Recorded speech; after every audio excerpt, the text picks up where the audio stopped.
Salat menurut bahasa doa. Kenapa doa dinamakan dengan salat? Karena saat berdoa itu kita tersambung kepada Allah. Karena itu kalau ingin cepat dikabulkan doanya, maka antara lisan dengan hati mesti nyambung. Jangan lisannya baca A, hatinya ke B.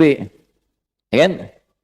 Doanya minta lulus ujian, tapi hatinya berpikir kredit cicilan, kan repot tuh. Nah, jadi mesti nyambung. Oleh karena itu dalam sholat dilatih tersambung dulu, sehingga seluruh bacaan terkoneksi, doanya terkabul. Itu yang menjadikan seluruh nabi dan rasul itu diperintahkan sholat, dan dalam sholat mereka berdoa. Nabi Zakaria kan dikabulkan doanya saat sholat. Hunalika da'a Zakaria rabbah qala rabbi habli min ladunka dzurriyyatan thayyibah innaka sami'ud du'a fanadathu al-malaikatu wa huwa qa'imun yusalli fil mihrab anna Allah yubashshiruka bi Yahya. Quran surah ketiga Ali Imran ayat 38 sampai 39. Ya, Nabi Musa itu saat menerima awal wahyu diperintahkan mengadu pada Allahnya lewat salat. Quran surah 20 ayat 14. Innani anallahu la ilaha illa ana fa'budni wa aqimis salata lidzikri. Nabi Isa itu baru lahir, perintah pertamanya itu salat. Ya. Quran surah ke-19 itu Maryam ayat 31 sampai dengan 33 itu. Wa ja'alani mubarakan aina ma kuntu wa awsani bis shalah.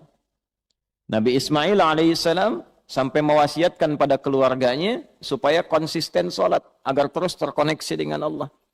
Saya selalu memberikan logika nih, punya koneksi dengan pejabat, aksesnya mudah kan? Gitu. Punya koneksi dengan DKM ini aksesnya mudah ke masjid tuh. Ya. Baik. Nah, punya koneksi dengan Allah apa yang sulit bagi Allah? Nah, Nabi Ismail alaihissalam itu mewanti-wanti keluarganya dan meminta, bahkan memerintahkan mereka konsisten menjaga sholat. Itu diabadikan di Al-Quran surah ke-19 Maryam di ayat ke-55. Wa kana ya'muru ahlahu bis-shalah. Dan adalah beliau itu kana kan bisa mengatakan begini di luar Al-Quran. Wa amara ahlah. Tapi kadang ada kana di situ bertemu mudhari'. Ya, karena bertemu dengan mudhari maknanya dua. Ya, yang pertama yadullu 'alal 'adah, menunjukkan pada kebiasaan.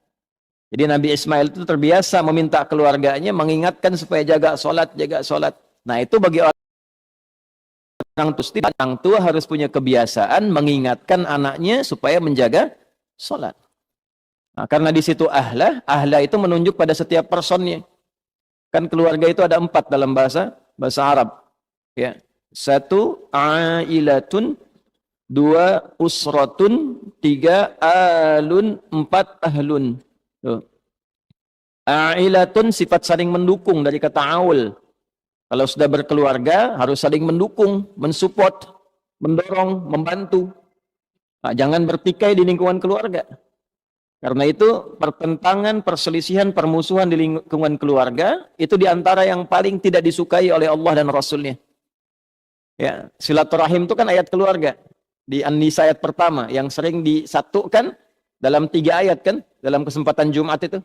Ali Imran itu, kemudian An-Nisa, satu lagi di surat yang ke-33 Al-Ahzab di penghujungnya, kan? Yang di An-Nisa ayat pertama, ya ayyuhan nasu taqu rabbakumul ladzi khalaqakum min nafsin wahidah wa khalaqa minha zawjaha wa batta minhuma rijalan katsiran wa nisaa wattaqullaha alladzi tasaaluna bihi wal arham. Nah, jadi dan ulul arham itu kan yang pertama keluarga inti. Menyambungkan arham, menyambungkan silah. Ya, terkoneksi dengan kuat di antara bagian keluarga itu bagian dari ketakwaan. Mafhum mukhalafahnya apa?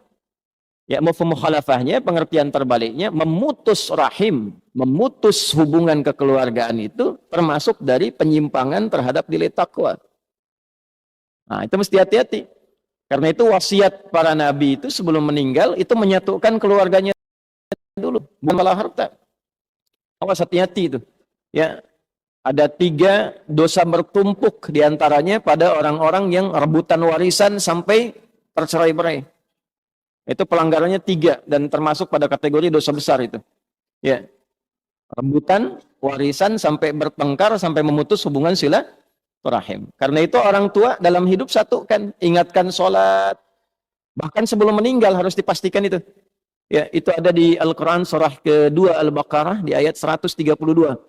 Am kuntum syuhada'a idh hadara Ya'qub al-maut idh qala li banihi ma ta'buduna min ba'di qalu na'budu ilahaka wa ilaha abaika Ibrahim wa Ismail wa Ishaq ilahu wahida wa nahnu lahu muslimun.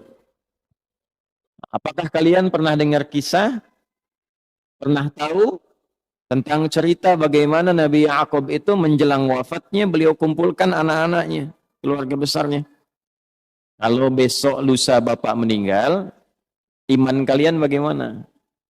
Salat kalian bagaimana?